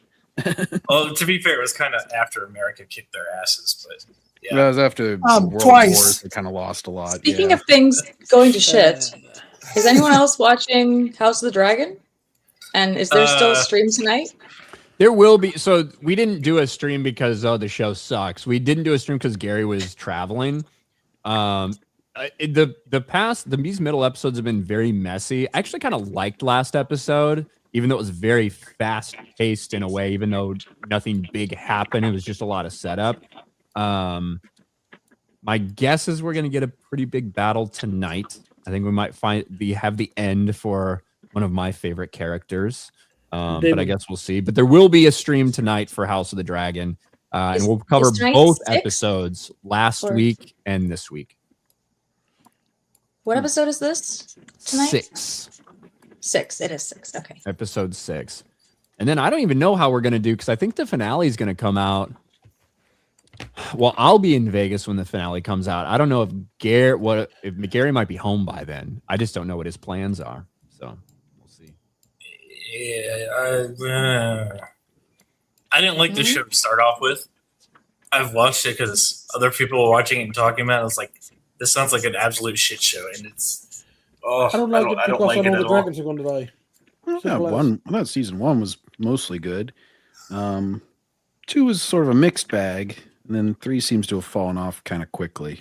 And 2 was bad towards the end too because they had to cut off those 2 episodes. Yeah, I There are think things that Go ahead. I was just gonna say there's things in the show that I really like and that they do like really well. And then like especially the portrayal of the dragons in season 2, especially when they showed Sunfire. And I love like how they did that. And of course after that, we don't really see Sunfire again. We saw him this till season. recently. Yeah, I guess. But there's like things I really like, and then a lot of the writing though is just kind of stupid. And the behind the scenes videos are excellent for that. And like I don't know, it's like the S tier team for HBO does a lot of those behind the scenes videos, like even stuff that I don't care about or I didn't think I would care about, like about how they make the sets and like how they incorporated things from the original Game of Thrones. Like there's some like really, really good content that they put just, for free on YouTube from behind the scenes. And it's just, I wish the show would be better because I like everything around it. But Yeah, there's a lot of like care and dedication put into like the backgrounds and how the dragons are looking and all this stuff. And honestly, I think the same care and dedication is going into the rest of it. The problem is I think they're making the wrong decisions in a lot of ways. Which is the frustrating thing. Like I actually think that there's like a good comparison to be made between Ryan Condal and Dave Filoni, where somebody who is knowledgeable about a universe, like I'm not going to sit here and tell you that Dave Filoni doesn't know anything about Star Wars. He does. But I think it's like coming into there and deciding to do your own thing with someone else's universe because you feel like you know so much about it and you can change these things. That frustrates me to no end because I think there is good shit in there. And there's little in every episode, there's little scenes or little elements of things that I really like, whether it's because they're pulling something from exterior, like a Song of Ice and Fire stuff, or a payoff of something that did happen in the book that they're doing a certain way. But for every one of those things, there's another thing or 2 or 3 that I'm like, why are you focusing on this? I wish they hadn't made this decision to focus on these characters, change these character stories. Yeah, I think I'm so nitpicky because I have to sit there and watch black and white Targaryens. And it immediately rips me out of the immersion, and then I nitpick everything else because I'm already out of the immersion, and I'm just like, this is stupid. I hate it. The thing is, right, on the normal circle, the actors they used to play the Valerians were brilliant actors, don't get me wrong. But there's such a wrong decision because we all know why they should be white. Not because the Valerians per se are racist, which they are white supremacists to the T, but because of the children that she bears, right? It's a core thing in the story that they do not know the spawn, who is the father of these children. With the black element, there is no problem to say who's the father, and it's so fucking stupid, right? They could have turned any other family into blacks, fine, but not these two families because of the story of her bastard children. It is so stupid. Well, as I recall, didn't they kind of incorporate that into the story where everybody it was kind of obvious for the people, but because they were in the books, they cannot prove it. They do not know because in the books it is something that people are saying, and they think that these are bastards, and it's constant rumors and constant whispers. Yeah. But I don't like the race swap. I don't think they should have made the Valerians black. I think it's retarded, especially because guess what? All of these characters are kind of viewed in a positive light. Like all the Valerian characters are viewed in a positive light, and they will continue to be portrayed in somebody either positive or sympathetic light, which, yeah, shocking. I can't believe they did that to fucking, that's who they made black, right? It wasn't the fucking phrase. You didn't make the phrase black, right? All this shit. But with that being said, I don't mind them changing the parentage being a lot more obvious that they're bastards. I don't actually mind that because I think it's even like more reason for so many people to not support Rhaenyra and for it to be super complicated and for it to show that she's actually like, she makes really bad decisions for somebody who's supposed to be responsible and in power. So I don't mind them changing the parentage being even more obvious that it's not her kids. Like, I don't mind that in principle, but I don't think they needed to do that by making them black. She's becoming more and more of a liability. I mean, she makes one stupid decision after another. The fact that she doesn't recognize the sea snake's children and make them trueborn because they're bastards, and she still denies her own children were bastards, while everybody knows. Secondly, she the dragon spawn. Why the fuck would she not, make them noble people and make 100% sure that they would be loyal? There's one stupid decision after the other. That's just woman logic. Like I can accept that. Okay. You're looking for logic. The fact that he's standing there saying to her face, I knew all along that those children were bastards since day one. And pardon my French, the bitch still denies it. She's caught red fucking handed. Well, she technically didn't even really respond. She just looked shocked and walked away that the Corliss would do that. Ryan, I was being reminded of your Batman review when you're talking about the nice people being black or whatever. I forget what the exact quote was from that, where it was like too many, I forget, like super nice black people. No, it was like their moral alignment was referenced in it. I forget. And that's how it works, right? Nowadays, most of the time when you see these race swaps, they're going to be portraying them in a more sympathetic or positive light. Like, you're not going to see the most disgusting piece of shit, garbage human being in the world be race swapped. With that being said, Night of the Seven Kingdoms Season 2 did race swap somebody exactly like that. Bennis of the Brown Shield is a piece of shit. He smells like shit. He's dirty. He's nasty. He fucking instigates fights with people. Like he's violent. He has violent tendencies. He's a liar. He's a thief. Bennis the Brown Shield is a terrible human being. He's also white in the books. They cast a super black dude for the role in season 2. And my thing is, one, the fact that you got Bennis the Brown and you're literally going to make him brown is crazy. But my worry would be you're not going to portray him as shitty as you should. Same thing with Snape. I don't think they're going to lean into some of the more actual vile aspects of Snape that weren't delved into in the movies because he's black and they're going to want to portray him as more sympathetic. Well, no, that makes me sympathize with James more because he hung Snape from a tree, and I'm just saying that's pretty fucking base. Now I like Harry Potter more. Yeah, the Marauders were all just a little fatigued, you know? Right? I can't imagine they are going to show that in the TV show. Not in a million fucking years. Do they have the balls to put that in the TV show? It's just so lame and boring to bring race into a world so wonderful and magical as Harry Potter. Like it's such boring writing. Like we don't need to relate to race relations in a world of magic. No. Like it's zero creativity.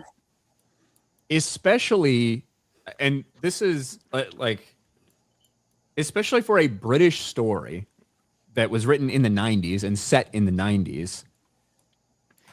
Like, one, the black population of the UK during the time of this writing was around like 2%. And that representation is actually pretty accurate in the books. You know, if you look at Dean Thomas, if you look at Angelina Johnson, if you look at Lee Jordan, there's a handful of black characters. Maybe about 2% of the characters that are named are black. And there is representation. Kingsley Shacklebolt. Maybe even overrepresented. Fuck, that might be up to 4%. We got to bring those numbers down a little bit. And Kingsley was pretty badass. He was fighting Voldemort. But the idea that, the idea that in a British story set in the 90s in the UK, that even if Snape was originally black and he was hung up under a tree by magic, they wouldn't associate that with lynching at all. Because that's an American thing. Hell fucking yeah, brother. Amen, right? Brother. We're the ones who are lynching people, all right? But that's real, cultural appropriation. That's our thing. That's our thing. Get your own thing. But now they would. So the idea that happened in the UK in the 90s, that would, if somebody saw a black man hung under a tree, that they would assume that had anything to do with lynching. It would be outlandish because it doesn't make any fucking sense. So. But today they will. Say hi, Vera.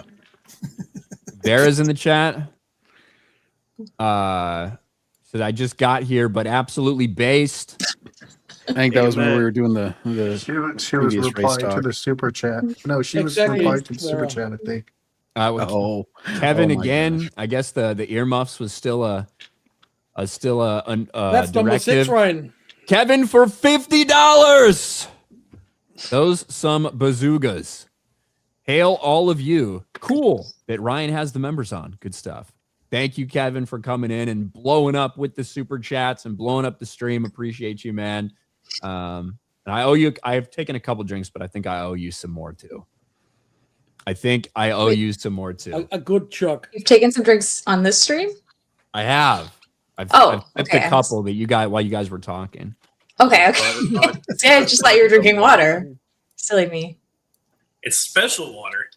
Water, whiskey, same thing. It's fire water. It is vodka looks like water. Gin looks like water. I don't do that though. I'm a brown liquor guy. I don't like brown people in my entertainment, but I do like them in my drinks. Not them, but you know what I mean. I like representation of my alcohol. Kalen Blackwell for 5. In the common panel, people kept asking RDJ about the film, and he confirmed it's not done yet. Hot D panel tonight. Absolutely hot D panel tonight on Gary's stream, or on Gary's channel, I should say. By saying it's not done, certainly they could still have more reshoots to do, like quick reshoots for it. But also, I'm sure it's not edited and VFX is not done. Like this movie's not going to be complete until probably October, like middle of October, November. I would imagine. By the way, after this movie, they're going to go back and add footage to previous movies because of this movie? They're already doing that for Endgame. I've never even heard of that. That sounds so weird. They're gonna add footage to Endgame because of what's happening in this movie. So have they been doing test screenings for Doomsday yet? I don't think they have enough to necessarily. They've probably shown stuff to a handful of people or whatever, but I don't know if they have a full cut to show people. Well, if they had been doing something like that, that'd explain why Gary has had some insight on that. That maybe he's getting it from some friends of his. Gary's got pretty good insight on what's going on. He does. I will say that you don't need the test screenings for some of the stuff the whole that Gary's script is leaked for weeks, right? Yeah. And I know months ago, what was it? RMB was talking. He wasn't able to give any details, obviously, but I know he was generally kind of hyping it up because of what he had seen and whatnot on, I think it was FNT or something. Jason for 2. Beardo thinks you exhibit serial behavior. Ari, cereal. Who doesn't love cereal? Cereal's the best. I couldn't help but laugh Friday when you had Kate on. I'm thinking they're going to have every member of Tuesday night's main event on but Beardo. I was laughing my fucking ass off when he came in there. I just, yes. And Beardo just sits in the corners. It's like, yeah, I don't know. Look, there is a parallel universe out there where there is a me that's probably a serial killer. But luckily that didn't happen in this universe. Parallel. Previous life. Pretty sure you got an alter ego we just don't know about. Yeah, somehow things just landed the right way where usually the only person I'm really intent on killing on is myself at some point. So, and I can only do that once, so I got to make it count. You were born in the late 80s. There's plenty of serial killers you could have been reincarnated from, so it actually might be in your DNA. True. God is the great physician. I'm going off audience reception, not just box office. There's no question it's arguably his most beloved film. Shout out Jeremy, you were right. Look, as retarded as I think Jeremy is about some stuff, and as much as I disagreed with him on the Odyssey in general, in terms of what it's doing at the box office and the overall reception, he has been right so far. But what I mean is, I don't think you can judge audience reception on the first 10 days of something. Take Avengers Endgame, right? Something like worst that. Movie ever. What do you even mean take by The Dark Knight audience Rises. I don't think in the first 10 days you can get a good judge for how the masses are going to feel about this movie in, say, 2 months from now. I'm not saying you have to wait 10 years because a lot of things can change and opinions can change but I'm saying I think 10 days is a little early. But I'm not disagreeing with you that overall I think the reception has been very, very good. Nolan can make a movie called A Girl in Two Cups or Two Girls in a Cup. Jeremy would go see it 5 times. So, where do you see the audience reception though, in all the curated reviews from Rotten Tomatoes and all the fake social media? I mean, there's no way this movie's better than Lord of the Rings, but that's what the reviews show. Yeah, I think this movie's been gaslit. Really, it's a 6 or a 7, like a 5 to 6 movie, but it's definitely not a 90% movie. I think all the reviews are not 100%, but they're handpicked. I have seen the entire Lord of the Rings trilogy more times than I count. I have watched Fifth Element more times than I can count. I have watched The Dark Knight more times than I can count. I am not going to watch the Odyssey more than once. No. How high can you count? I mean, we'll see. 5 years. I'm Jewish. I can count real high. We'll see if we're still talking about Nolan's Odyssey, but I doubt it. Isn't The Fifth Element out in theaters this week? Is it really? Yeah, I saw like a re-release. I don't know. Yeah, there's a re-release. Yeah, it was on Fathom Events schedule. I remember because I was going through that recently. I saw Fifth Element sometime I think it's this weekend. Super Troopers 3 is coming out, which I didn't even know about. I went on my app to look up. I think it was whenever I was getting the Doomsday tickets, and I was like, "Oh, there's a fan event coming up real soon for Super Troopers 3." I didn't even know that movie was happening. I'm going to go see that when I get back from Vegas. Yeah. I saw Fifth Element when it hit the theaters the first time and was completely blown away. It was, the Luc Besson and everything, director? and Luc Besson. And Today and tomorrow. It's just I love it. Everything, the music, the costumes, the everything about the movie just blew us the fuck away, and it was just so over the top, and Bruce Willis, he was fucking brilliant. I mean, that's and the phrase multipass, it just became a phrase of a generation. Multipass or chicken good. Everybody Dallas multipass. That is how you know a movie is a cultural phenomenon. When it changes the way we speak, that's where you know it. Just like, say hello to my little friend, right? Someone get these beggars out of here. SCDB for 5, ready for Fringy and Mahler to do nothing but whine for 4 hours again. Be the voice of reason, Ryan. It's aggressively mid and not the worst thing created. I know they really, really dislike the show. And I think a lot of people have problems. I have major issues with it. But I do think that there's a difference between I don't know if I asked them what their overall grade for the show would be, I don't know what it would be. It would probably be around a 4 or 5 or something like that for the season. I don't think it would be a 1 or a 2. But when things are bothersome, it tends to create a little bit more conversation than if you're just like, yeah, this is good. Yeah, this is good. You know what I mean?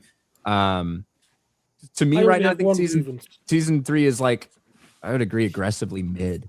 So we'll see. We'll see how this episode goes. And Game of Thrones and everything is that the most beloved things in these shows are the dragons. If I go out and watch theory movies about this and that and what ifs, it's all about dragons. There are entire YouTube channels out there about dragons. There are hardly any channels out there that talks about this specific character or what if this. Everything. Oh, that's number 7, by the way. And it's all about the dragons and the fact that the same trope again. Let's kill off the most interested thing, which are the dragons. The people are the same: greed, jealousy, hate. There you go. I've just described every character in the movie. The dragons are much more complicated and they're much more exciting to watch the fucking dragons. That the same old fucking human tropes. So I will say that, and maybe it's just my algorithm because I watch so much Song of Ice and Fire stuff. I see a lot of channels that are either doing breakdowns of this or do like character stuff. And obviously the dragons are, everyone thinks dragons are cool. Yeah, but those are breakdowns of the characters in the shows. The channels I watch are what if he found a dragon egg, or what if he survived, and and almost every like Three-Eyed Theorist does a bunch of stuff of what if Stannis Baratheon I love that show. king, I love him. and, all that shit. Yeah, I've watched everything he makes. In regards to Mahler, it is funny. He had one of the best. Whenever he said all the actors in the Odyssey were on default mode, I was like, that is one of the most concise thing, because I've been trying to say something like that, especially with John Bernthal. Whenever he did his 100%. Fucking Punisher impression, he's like, "Oh man, whoa, you want to see Odysseus? Oh yeah." It's just like, dude, what the fuck? Yeah, that sounds like Savage. It does kind of sound like he kind of has that growly voice sometimes whenever he's talking. To me, the most I think that Damon and Hathaway and Holland were fine. You know what I mean? I don't think they gave incredible performance. I think the best performance is probably Robert Pattinson, but it was also a super low level of difficulty for him. The most annoying ones were John Bernthal, Elliot Page, Ellen of Detroit, and John Leguizamo. Those were the most off-putting, annoying ones. Sometimes for performance, sometimes just for presence in general. Leguizamo was his Brooklyn accent shit was slipping through. I was like, "What? People are praising this performance?" I mean, Dan says, "Will this be on screen the whole show?" No, sorry, Dan. Kevin for another $50. Dan Vasquez Balding. I don't know. We all hope. I can't confirm. I don't pay close enough attention to Dan to know. But he had a glorious head of hair and then he cut it all off. So if he was balding, this is what I'll say, Dan. If Dan Vasquez was balding, I don't think he would have cut his hair off like that. He cut his hair? I didn't notice. Yeah. I didn't watch Tuesday nights on Tuesday. Yeah. So that's my defense of Dan. I think if he was balding, he would have been like, I'm hanging on to this hair. And he's going to do a skullet thing, Dan just gave me the greatest compliment ever. Said I sound like Vito Corleone. Well, Too bad. Well, Dan might be going tone deaf. Just throwing that out there. That's why, He's been listening to a lot, like headphones, really loud music. You know, that's why the song's taken so long that he lost the bet for. But as far as the physical acting wise, I have to give a big mark to Matt Damon for his hip firing bow shots. He's like, That's one of those things that I care so little. Like, so that and what Mr. J said earlier about like the boats not being the right era. Those things are very valid complaints, right?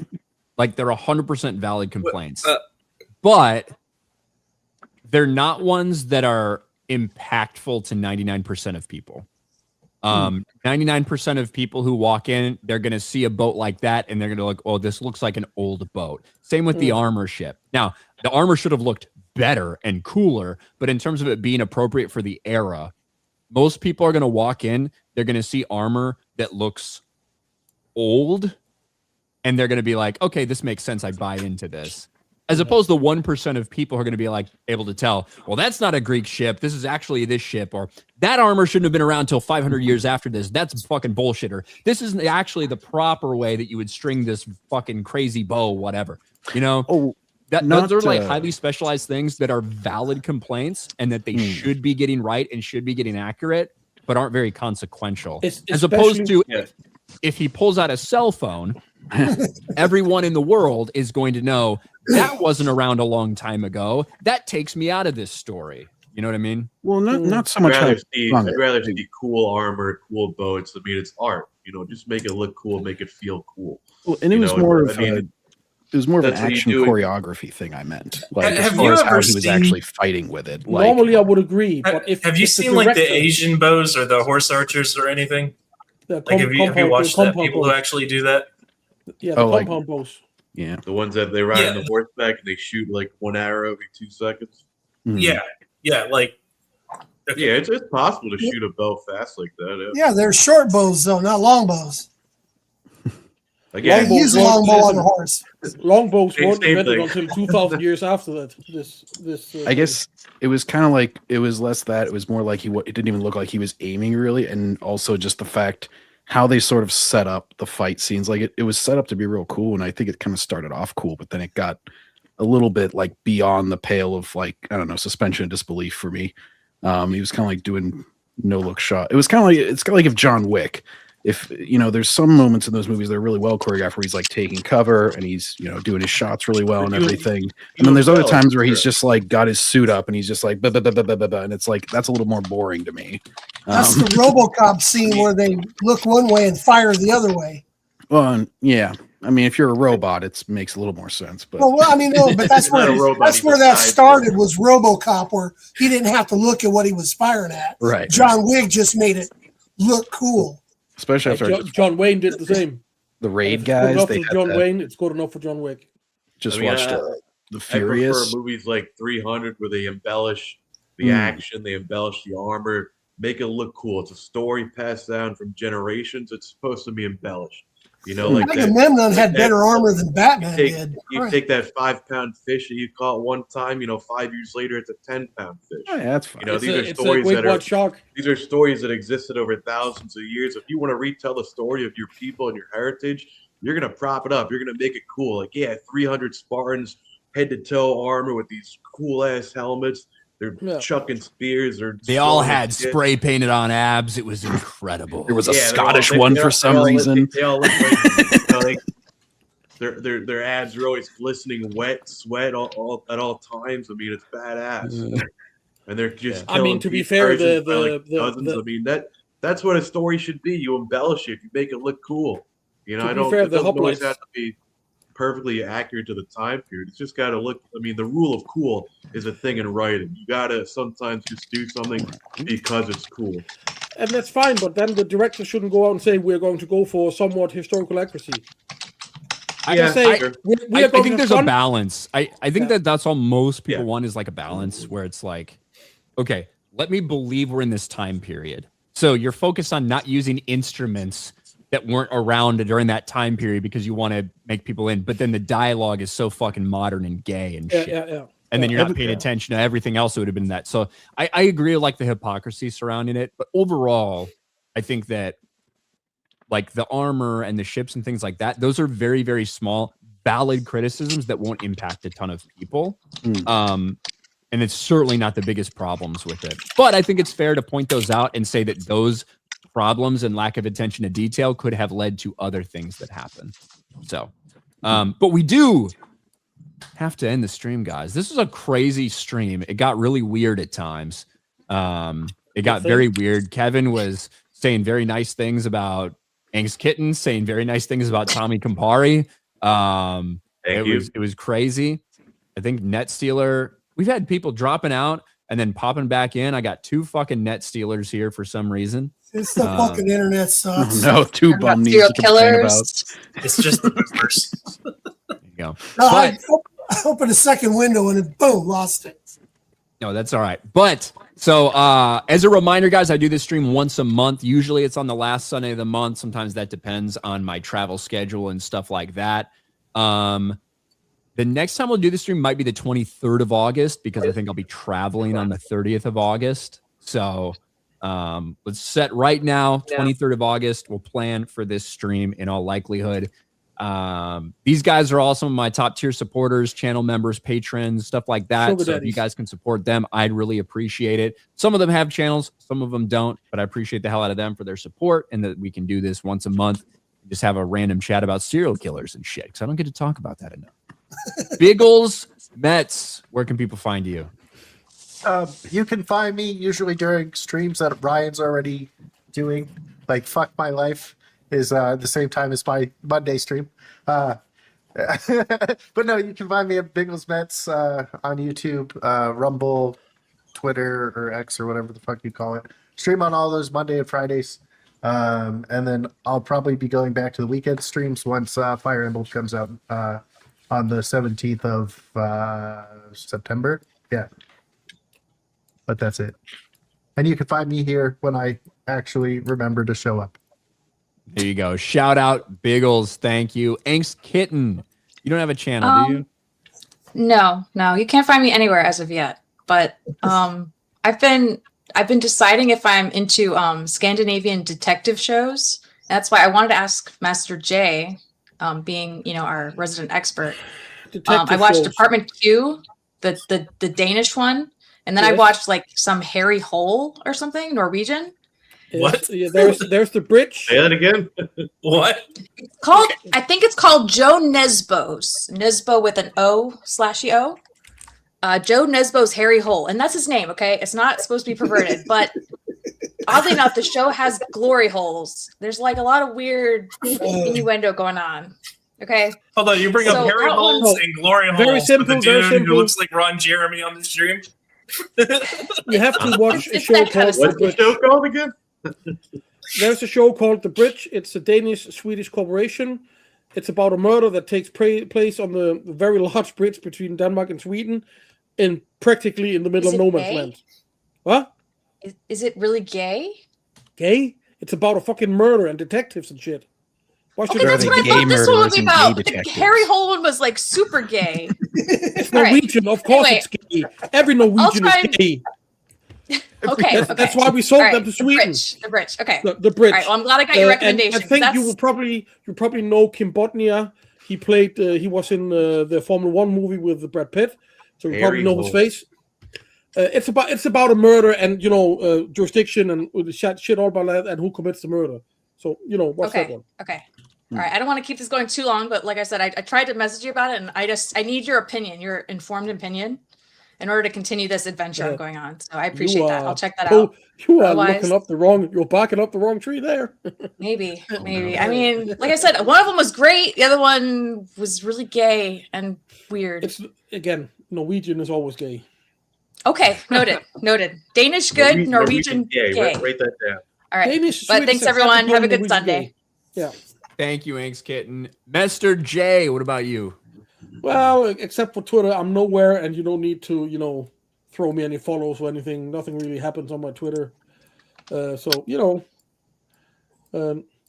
The only thing I'm going to say, go buy the new Lego set with the X-Files, the Mulder's office and everything, and a little UFO above it. It's only like $200. Brand new, just came out. I'm actually thinking of sending one to Gary. Nice. If they have it's like the real office of Mulder with bricks where, the truth is out there, everything on it. And when I saw it the first time, I thought, it's going to be, is this fake? Or then I went to the Lego store and nope, it's real. Very cool. Thank you, Mr. J. Tommy Campari, what about you? You can't find me anywhere. Don't even try. You won't. You will see me every once in a while. I'll super chat on Tuesday night's main event to try to get Beardo to say the N-word. I got him like 2 weeks ago, so I'm not going to be able to get him again. He's going to recognize me. But that's the only Things time a you'll serial see me. killer would say. Don't even try. There you go. Well, Thank you, that's all Tommy. for me. Shout out. John Gets Gaming. Pretty easy. Same one on the YouTube side of things. So just how it's spelled there. And then I like how you at some point, like a year ago, you were shamed or bullied into like changing your channel name because no one knew your fucking last name was spelled Gets. It was just like John Goats Gaming. Yeah, it's spelled Goetz, but everybody pronounces it wrong. You get that. So I'm just gonna do the phonetic spelling. Is basically I made things a lot simpler for everybody. That way I don't have to. It was clever, but no one knew that. Yeah. And it's sort of just we're getting to some gaming here, so it sort of worked anyway. But yeah, I've been doing like a sort of a Pixar-a-thon once Toy Story 5 came out, even though I didn't watch Toy Story 5, but I'll say the Toy Story 2 game is really good on PlayStation 1. And then so we're just finishing that up with Up. And then once we're done with that, we're going into the Spider-Man games, which is going to start off with Spider-Man PS1, which was my first exposure to the character, where he's married to Mary Jane, a modern comic writer's nightmare. So we're gonna start off with that one, probably do the PS1 games, and then I've been trying to read Splinter of the Mind's Eye, although it is tough to find. I listened to the one they made for deaf people, which has a really horrible woman narrator from back in the 70s. That was the first audiobook of it. Why would there be an audiobook for deaf people? I'm sorry, fuck. For blind. Yeah. How many sales did that have? Hey, guys, we made an audiobook for people that can't hear. Hope you love it. And makes your phone vibrate with the Morse how to say gets fucking braille. It's like dash. Yeah. Oh my god. But yeah, obviously, yeah. But then I discovered it skips chapters. So then I was like, fuck, I gotta find these other chapters. Somebody put a comment and they're like, chapter 4, chapter 10. I'm like, wait, where's the other time codes? I'm like, all right. So searched around. Eventually, I'm like, all right, fuck it. I gotta listen to these chapters in AI voice. Or I could just buy the book, but I'm too lazy. I gotta do it while I'm doing other shit. And so I'm working my way through that. I'm probably about a third of the way through that book, and so yeah, we'll get a review out for that whenever I get around to it. I'm getting into it more seriously now, though. So most audiobooks that for stuff that came out in the 70s, 80s, 90s, even early 2000s, right? Most of them were abridged audiobooks. And the reason those happened was because either you were going to need fucking 16 tapes, like cassette tapes, or even CDs at some point. You need so many of those for these stories that are 16, 18, 20 hours long that most things were made abridged. So it'd be like a 3-hour thing. So you could fit it on a handful of tapes or something. And that's why so much of that shit is abridged, which sucks because abridged stories are awful. It is the full chapters. Like I noticed when it skipped because it like reached the end of chapter 4. And then it was like, they're escaping this prison that they were just going into. I'm like, wait, what? Something happened in between there. And somebody had commented like, yeah, it skips these chapters for whatever reason, whoever found that recording. But yeah, I was able to luckily find full copies of the other ones. Just kind of that annoying, like monotone AI voice shit, but I can still listen to it and get it. Well, there you go. Thank you. Subscribe to John. I think Biggles put everybody's links in the chat as well. Sleazy, what about you? Dreading my life's decisions. I actually made 4 videos. They were all like an hour and a half long for the flight sim because I just finished building the new flight sim setup. And the audio is foobar on all of them. So I erased those, and now I'm going to record more videos. Well, awesome. the audio might be shit, but at least the setup is pretty sick. What So the fuck? this Are is you your planning flight to sim attack setup, Iraq? Yeah. Well, first of all, it looks like the pyramids in Egypt. Well, yes, I was. I was in my my F-18 there. Pyramids aren't in Iraq; they're actually in Egypt. Was that a low-flying bombing mission? You know, just Freedom, delivering bitches. some Team America, justice out there. That's a lot of work put into making that setup. I guess you would have plausible denial ability on that mission. That's funny because one of the videos was Pick him off. anti-radiation, where I was hunting SAM sites. So yeah, I was denying some shit. There you go. Check out Sleazy Society. Thank you, Sleazy. Ned Steeler, where can people find you?